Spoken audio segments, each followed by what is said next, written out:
بسم اللہ الرحمن الرحیم۔ السلام علیکم۔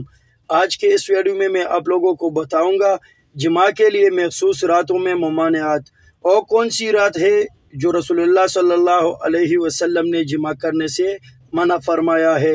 انشاءاللہ آج کے اس ویڈیو میں آپ لوگوں کو تفصیل سے بتاؤں گا۔ شروع کرنے سے پہلے ایک چھوٹی سی ریکویسٹ ہے، subscribe the channel and press the bell icon. صاحب احیاء نے لکھا ہے کہ 3 راتوں میں صحبت کرنے مکروہ ہے، ایک مہینے کی اول شب، دوسرے آخر شب، تیسرے 15ویں شب۔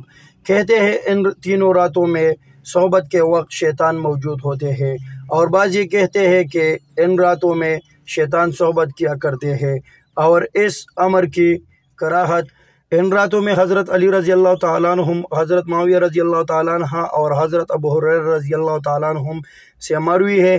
صاحب رفع المسلمین نے بھی مذکورہ بالا راتوں کے علاوہ شب چہارم، شنبہ اور شب عید میں اور اس رات میں کہ صبح کو ارادہ سفر کا ہو صحبت کرنے کو منع لکھا ہے۔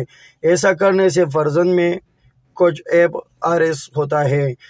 طب نبوی میں بھی ابو نعیم کی کتاب اللطف کے حوالے سے لکھا ہے کہ رسول اللہ صلی اللہ علیہ وسلم نے حضرت علی کرم اللہ وجہہ سے فرمایا، اے علی رضی اللہ تعالیٰ عنہم، آدھے مہینے میں اپنی اہلیہ سے صحبت نہ کیا کرو، کیونکہ اس تاریخ میں شیاطین آیا کرتے ہیں۔